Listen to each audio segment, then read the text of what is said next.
Bonjour à toutes et tous, je m'appelle Nicolas, j'ai 29 ans, je suis responsable de la campagne Negotiate Peace de Intal.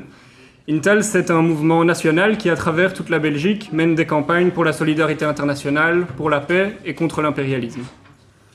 Nous organisons des actions de sensibilisation, de formation, mais surtout nous essayons d'organiser un maximum de gens pour construire un mouvement pour la paix en Belgique. Depuis des années, nous dénoncions l'expansion et le renforcement de l'OTAN.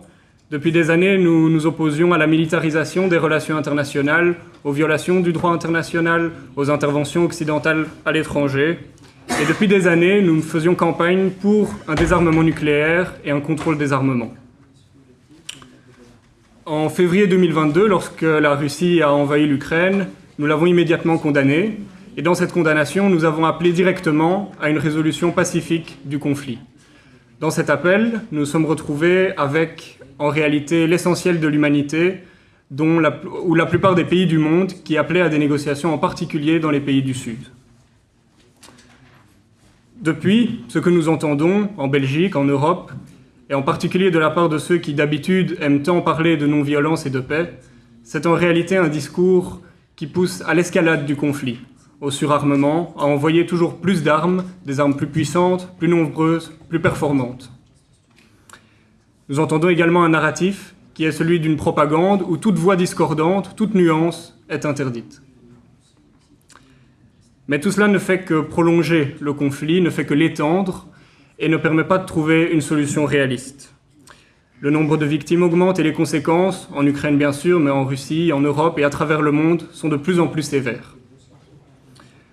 Cette escalade et cette prolongation du conflit ne bénéficient en réalité qu'au lobby de l'industrie de l'armement, dont les profits ont explosé depuis le début de la guerre. Avec ce forum, nous voulons faire entendre une autre voix. Nous allons d'abord entendre le message d'un activiste ukrainien pour la paix, qui va nous expliquer pourquoi, selon lui, le peuple ukrainien a intérêt à des négociations de paix. Ensuite, d'autres orateurs prendront la parole sur les questions des liens avec le changement climatique, avec la migration, avec la pauvreté.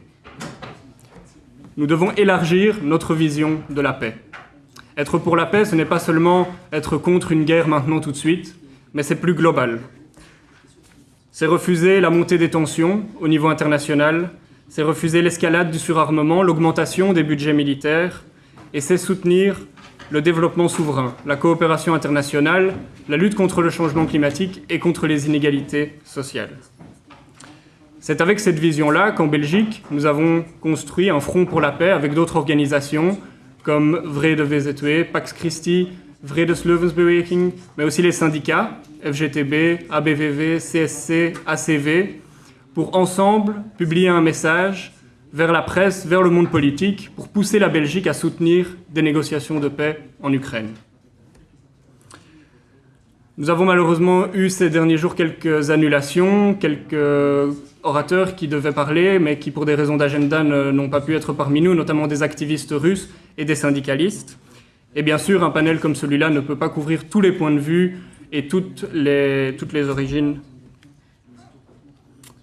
Souvent, on entend que le mouvement pour la paix, en Belgique, mais probablement ailleurs aussi, est trop âgé et trop blanc. Mais en réalité, pour nous, c'est plus que ça. Le mouvement pour la paix peut être et doit être un mouvement bien plus large, bien plus divers. C'est ce mouvement que nous avons la tâche de rassembler et d'organiser. Si vous vous battez contre le changement climatique, vous faites partie du mouvement pour la paix.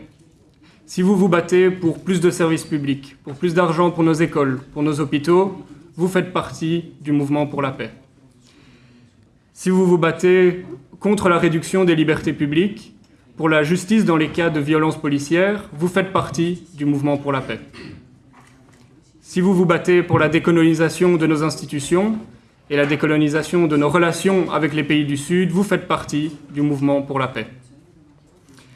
À nouveau, au nom de tout Intal et en particulier de l'équipe qui a organisé cette journée, je veux vous remercier pour votre présence, vous souhaiter la bienvenue et vous dire que dans tout ce mouvement, nous avons besoin de vous, car nous voulons organiser les gens et pas seulement leur dire quoi faire. Et donc merci beaucoup de votre présence et à bientôt.